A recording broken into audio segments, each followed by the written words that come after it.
Bonjour et bienvenue sur afleurdepeau.fr. Je vous retrouve aujourd'hui pour une nouvelle vidéo un peu différente parce que je ne vais pas vous présenter un maquillage mais je vais vous présenter en fait mon flop des produits MAC dans la gamme permanente. Enfin, la plupart sont, oui, effectivement, dans la gamme permanente. Donc, comme vous le savez bien, je suis une vraie MAC addict. Donc, j'adore la marque MAC par-dessus tout, donc en termes de make-up, etc. En revanche, il y a toujours certains produits qu'on a tendance à moins aimer, qui sont tout simplement pas très bien formulés. Donc, voilà, j'aimerais bien vous faire part, en fait, de ces différents produits, enfin, en tout cas, de mes flops personnels, pour que vous ne fassiez pas l'erreur, donc, de les acheter et de vous en plaindre après. Donc, après, cela n'engage que mon avis personnel, que vous pouvez prendre en considération comme bien entendu refuter. Donc voilà, c'est seulement à titre informatif. Après, je n'ai pas énormément, je le conçois, je n'ai pas énormément de produits en comparaison, mais bon, j'ai quand même testé des choses qui ne sont pas forcément MAC. Donc je peux un peu vous dire, soit en comparaison avec les autres produits MAC, soit en fait en comparaison avec d'autres produits d'une marque différente, ce qui est bien et ce qui justement ne l'est pas. Donc voilà, on va commencer. Si vous êtes intéressé par mon top flop des produits MAC, je vous dis à tout de suite pour le début de la vidéo. Alors pour commencer, je vais vous présenter en fait les flops qui le sont le moins, pour passer ensuite au méga flop, bien sûr pour garder le suspense. Donc on va commencer par un pinceau que voici, qui est le 224. Donc c'est un pinceau, je le conçois, que beaucoup de demoiselles adorent. Mais moi, en comparaison avec les autres pinceaux que j'ai pu tester, des pinceaux en édition limitée, des pinceaux permanents, ce n'est vraiment pas le meilleur pinceau parce que il va être là seulement pour estomper et il va faire un travail d'estompe très doux. Voilà, pour appliquer la couleur, ça va être vraiment de la couleur aussi appliquée très doucement, très légèrement. Donc après, à vous de voir si c'est quelque chose que vous préférez, que ce soit léger ou que vous préférez plutôt plus d'intensité. Moi je préfère à la place me prendre, si vous n'avez pas encore de pinceau estompeur, me prendre un 222 qui est donc la même chose sauf en blanc et avec des poils légèrement plus durs. Et puis il suffit juste, si vous voulez appliquer un peu moins de couleur ou estomper plus en légèreté, d'y aller la main légère. Voilà, donc si vous avez le choix entre le 222 et le 224, prenez plutôt le 222, voilà. Mais ce n'est pas le pire des pinceaux MAC, enfin si, je pense, de toute ma collection, malheureusement c'est celui dont je pourrais le plus me passer, je suppose. Tous les pinceaux MAC pour moi sont bons et trouvent chez moi une utilité, donc je n'ai pas eu d'autres pinceaux à inclure dans mon flop. Voilà, je vous dis ça parce qu'une lectrice, ou plutôt une visionneuse YouTube m'avait posé la question si j'avais des flops MAC en termes de pinceaux. Honnêtement, à part le 224 que je trouve pas le meilleur pinceau, je n'ai vraiment pas d'autres flops, donc c'est mon honnête avis. Donc j'ai constitué en fait une sélection de 8 flops. Donc on avait le 224 en tant que 8e et dernier flop. Et on a ici en numéro 7, donc en position numéro 7, les rouges à lèvres MAC mais de texture donc satin. Donc là vous avez par exemple le rouge à lèvres Mythe qui est texture satin et c'est une texture juste affreuse qui assèche les lèvres, qui va marquer. Moi je la déteste, j'en ai deux, donc le Mythe et je crois un Viva Glam en satin, et franchement c'est vraiment pas la meilleure texture. Si vous avez pu tester d'autres rouges à lèvres, vous en rendrez vite compte. Donc voilà, à éviter.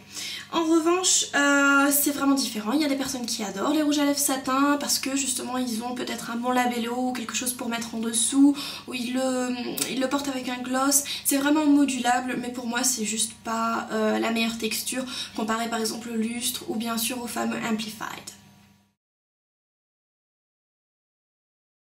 Ensuite, donc dans notre top flop, ça commence à se corser. On a en 6e position la crème matifiante de chez MAC. Donc c'est une crème qui se présente comme ça. On a en fait un acolyte qui est la crème glossifiante, entre guillemets, le gloss. Qui n'est pas super non plus, mais j'ai vu pire. Donc ce sera pour moi la crème matifiante qui aura la 6e place. Tout simplement parce que elle va effectivement vous lisser la peau, elle va matifier la zone T et compagnie, mais utilisez ça 2, 3, 4 jours de suite et je peux vous dire que ça va pas être la meilleure solution pour votre peau. Vous allez avoir soit des points noirs, soit des impuretés, mais ce n'est vraiment pas le produit que je conseille. La meilleure des choses, c'est de prendre par exemple une poudre et se repoudrer le visage, quitte à le faire 2 ou 3 fois par jour, mais plutôt faire ça que d'utiliser cette crème qui va vraiment vous obstruer les pores et contribuer à un grain de peau qui est vraiment pas joli, même si sur le coup c'est mat. Sur le top flop numéro 5, on a, attention roulement de tambour, les Kohl MAC. Donc, je vais enlever celui-là parce que je vais y revenir après, c'est le Fascinating. Donc je vais vous expliquer pourquoi j'ai placé les Kohl MAC en top 5, ou plutôt en flop 5.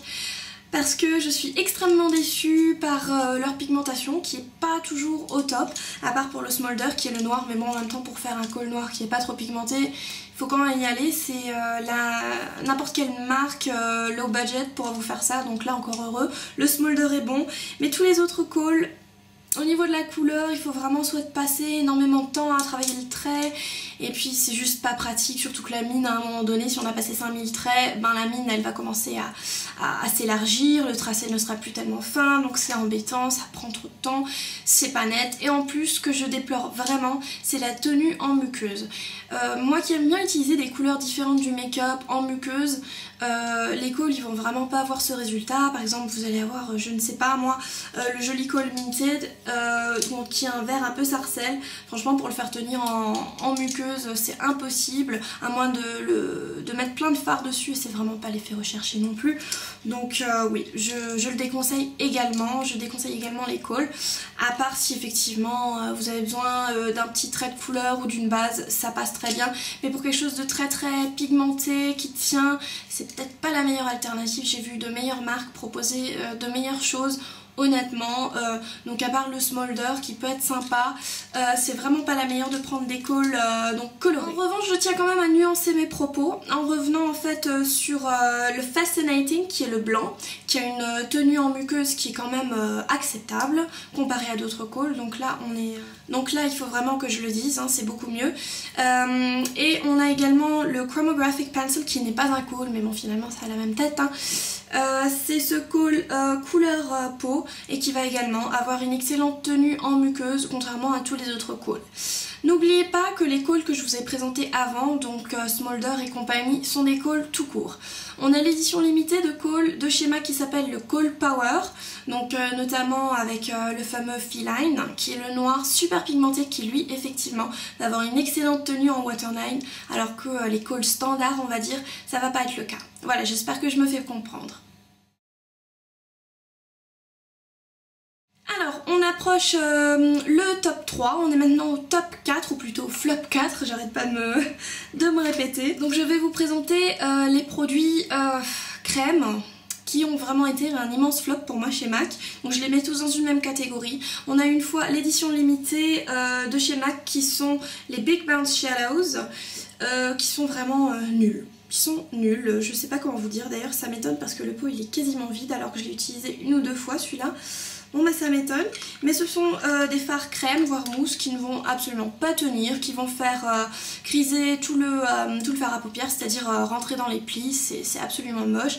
Franchement je m'en mords les doigts, je l'ai acheté, je pense, j'ai acheté 8 couleurs au moins et franchement c'est n'importe quoi, ça ne tient pas du tout. Utilisé en tant que base, si vous avez de la chance, ça va encore être une bonne base pour les fards comme je l'avais dit dans ma revue, pour laquelle je vous mettrai encore le lien, mais c'est juste n'importe quoi ça. Je sais pas ce qu'ils voulaient faire là, mais le concept est marrant et toutes les couleurs sont très belles, elles sont sublimes, mais bon si ça tient pas à quoi bon. Voilà, j'accompagnerai ça également d'une autre édition limitée. Bon je sais j'ai promis de traiter seulement des produits permanents, mais je vous le dis pour les prochaines éditions limitées, à revoir donc avec du recul. On a les Metallic Shadows dont je vous avais fait un tutoriel, je vais vous le mettre également donc en lien. Et ils sont vraiment sympathiques, ils ont de très beaux reflets, mais là aussi ça rentre dans les plis, c'est juste affreux, c'est horrible. C'est pour vraiment faire un photo shooting et avoir un effet métallique sur les yeux pendant 2 heures, mais après c'est bon à plus rien. C'est la même chose pour les Cream Color Bases, donc là j'ai l'exemplaire Pearl. J'ai également la Hush qui se présente comme ça. C'est sympa en tant que highlighter ici, mais beaucoup de MAC Addict l'utilisent aussi en tant que base ou en tant que fard à paupières. Ça va donner un très joli effet qui va être assez métallique. Bon, forcément vous n'allez rien reconnaître, mais c'est pas grave. Et là aussi, l'effet glossy, c'est pour 1-2 heures maxi, et puis après ça commence à foutre le camp entre guillemets. Donc vraiment les produits crème et tout ça, on évite, ou plutôt on essaye avant tout, on lit plein de revues avant de se décider d'acheter. Et puis moi franchement je réfléchirais 5 fois avant d'utiliser ou plutôt avant d'acheter un produit pareil comme le Big Pound Shadow. Grosse déception pour moi en tout cas. On arrive ensuite dans le flop 3 ou top 3 des flops si je me fais bien comprendre, et là ça commence vraiment à se corser. Donc je vais vous montrer ceux-là. Il y en a beaucoup qui vont me tuer, qui vont me taper pour ce que je dis, mais je le pense vraiment. Si vous achetez des fards à paupières lustres de la marque MAC, vous êtes très mal lotis. Ils sont nuls, ils sont juste nuls. Ils sont très beaux, parce que bon, peut-être que ça se remarque là, mais ils ont d'excellents, ils ont de très beaux reflets, ils ont une paillette, ils ont des belles paillettes, etc. Mais ma foi, au niveau de la pigmentation, c'est juste nullissime. Bon, allez, qu'est-ce que je vais pouvoir vous montrer ici? Donc ne regardez pas celui-là, c'est Club, ni celui-là, c'est Vex. Je ne pouvais pas les caser dans une autre palette. Mais je vais vous montrer par exemple Green Smoke, qui est un très joli fard, hein, vu comme ça. Et vous pouvez l'appliquer mais seulement si vous voulez un petit rendu de couleur. Donc voilà ce que ça donne sur mon doigt. Donc on a quelque chose de métallisé, etc. Mais dès que je viens la poser donc sur ma paupière, ça donne ça, quoi. Franchement c'est pas bien du tout. Voilà, il faut vraiment soit mettre 5000 couches, on n'est pas couché. Et maintenant je vais vous montrer en comparaison, donc par exemple le fard Club, qui est d'une autre texture. Donc voilà ce que ça donne sur le doigt ici. Et voilà ce que ça donne donc en application sur la peau. Donc là on est vraiment dans, c'est vraiment une autre ligue. Donc les lustres vraiment à éviter, il y en a peu. Je les ai tous regroupés dans cette palette. Et je m'en sers quasiment jamais, à moins que ce soit pour une touche lumière, quelque chose de vraiment très doux.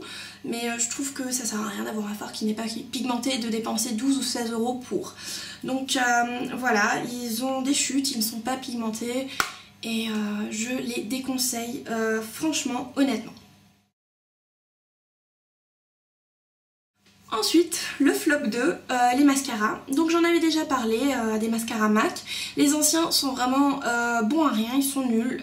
Ils ne fonctionnent pas du tout, dans le sens où soit vous avez des pâtés, soit vous avez des pattes d'araignée, soit... je sais pas ce qu'ils ont fait. Il faut juste s'estimer heureux que maintenant les derniers mascaras c'est vraiment des super produits, comme par exemple le False Lashes Mascara et le Hot Naughty, qui sont vraiment super et qui comptent d'ailleurs dans mon top produit top MAC, si je me fais comprendre, hein, là on est dans les flops. Donc j'ai testé jadis le Zoom Lash. Voilà, donc ça se présente comme ça et à premier abord on va se dire oui super, on dirait que ça va bien, séparer les cils, mettre de la couleur, etc. Et là aussi ne vous inquiétez pas, ça c'est un mascara en édition limitée qui était d'une couleur un peu prune. Mais en fait, et je vais vous mettre le lien de l'article avec des images à l'appui, quand vous le mettez, alors là c'est juste patte d'araignée, c'est atroce. Donc je pense que ce n'est pas le seul mascara qui faisait ça, j'avais testé aussi jadis le Opulash, il était mieux. Mais bon, je sais que d'autres mascaras c'est pas franchement mieux, à part le False Lashes et les Hot Naughty que je vous conseille vivement. Le Zoom Lash Mascara, beaucoup d'entre vous ont pu le tester, donc aussi dans les kits lors des fêtes. Et je pense que beaucoup d'entre vous ont notamment donc appris aussi à le haïr. Voilà, donc... je m'exprime là-dessus, il est juste affreux le Zoom Lash Mascara, mais c'est mon opinion encore une fois, je semble être peut-être assez dure vis-à-vis des produits, vis-à-vis de la marque, mais c'est juste mon honnête opinion qui va contrebalancer avec toutes les louanges que j'ai l'habitude de chanter donc pour d'autres produits de la marque, hein, donc il faut bien contrebalancer quelque part. Et quand les produits sont vraiment... alors dans ce cas... il faut le dire, hein. Et puis surtout à un prix pareil, donc le mascara 18 ou 21 €, je sais plus, ça dépend. Écoutez, je préfère vous dire que c'est nul que de vous mentir et de vous dire achetez-le et puis après vous serez déçus, et puis c'est quand même de l'argent, donc voilà. Et voilà, roulement de tambour, nous sommes arrivés au super flop de la marque MAC. C'est vraiment le produit que je déteste par-dessus tout, qui ne sert à rien. Qui est nul, voilà, et je vais vous présenter donc la base Prep and Prime pour les yeux. Voilà, alors vous aurez remarqué, j'ai fait ma petite maligne et puis je l'ai dépotée, c'est-à-dire que je l'ai mis dans un petit pot comme ça, hein, donc qu'on peut acheter chez MAC, toujours pratique pour aller en voyage par exemple, avec plusieurs échantillons de crème en fait. Voilà, j'en ai profité pour en faire un back to MAC parce que cette base, ben écoutez, ça sert à rien. Voilà, c'est un peu comme les produits crème que je vous avais présentés avant, qui vont vraiment servir à rien. Et d'ailleurs ici vous en avez la meilleure preuve en fait. Je sais pas, bon ça va sûrement pas passer à la caméra, mais en fait je l'ai dépoté il y a une semaine à peu près et je vois un vieux liquide vraiment bizarre qui s'est accumulé en fait autour, c'est de la graisse. Et ça expliquera en fait sûrement pourquoi les fards ne tiennent pas. Voilà. En plus de ça, donc ça ne fait pas tenir les fards et après il y a la light, la medium et la dark, je pense, il y a plusieurs couleurs en tout cas, mais il n'y en a aucune qui va vraiment correspondre à votre carnation. Autant les paint pot, le Painterly, je dis rien, je l'ai appliqué sur plusieurs personnes qui n'ont pas forcément ma carnation, là, je peux vous dire que ça se fond, que ça adopte vraiment à peu près la couleur de votre paupière, et puis là le problème, non, c'est... non, ça sert à rien. Donc encore une fois 16, 18 ou 20, je sais plus combien d'euros à la poubelle parce que ça ne sert à rien. Vaut mieux prendre un bon paint pot et là en plus vous avez le choix entre les couleurs et vous allez être contente vraiment toute une vie presque hein, parce que pour terminer un paint pot il faut y aller. Bon voilà. Donc voilà, on est arrivé à la fin de mon top flop des produits MAC. Je sais que j'ai pu sembler un peu sévère par rapport à certains produits. Je sais que beaucoup de personnes sont adeptes par exemple des fards lustres, du Zoom Lash Mascara. Mais bon, comme je vous avais dit, cette vidéo n'engage que mon avis personnel. Vous avez le droit bien sûr de penser différemment, c'est une opinion que je respecte. Mais bon, je tenais quand même à vous faire savoir ce que moi personnellement je ne trouve de pas réussi en fait dans cette marque. Après, si vous avez trouvé peut-être un moyen de rendre les fards lustres plus pigmentés, d'utiliser le Zoom Lash et d'avoir vraiment des cils de rêve, à ce moment donné, je suis preneuse pour toutes vos astuces. N'hésitez pas à me les laisser en commentaire. Mais ce qui m'intéresserait également en commentaire, c'est que vous me fassiez part aussi de vos mauvaises expériences dans la marque MAC. Justement pour nous éviter de faire un faux pas à notre tour, ce serait vraiment gentil. Dites-moi un peu ce qui a cloché, pourquoi, si c'était la texture, le rendu, la pigmentation, ce que vous voulez, ça m'intéresserait beaucoup. En tout cas, si cette vidéo vous a plu, n'hésitez pas à vous abonner bien sûr, ou à commenter si vous avez quelque chose à dire. Je suis toujours ravie de tout abonnement et de tout commentaire. Je vous remercie encore une fois d'avoir regardé la vidéo et je vous dis à bientôt sur afleurdepeau.fr. Je vous remercie d'avoir regardé cette vidéo. Si elle vous a plu, n'hésitez pas donc à vous abonner pour ne rater plus aucune vidéo. N'hésitez pas non plus à commenter, à la partager et bien sûr à vous rendre sur le www.afleurdepeau.fr pour encore plus de make-up, de revues et d'articles tout autour du thème de la beauté. Je vous remercie.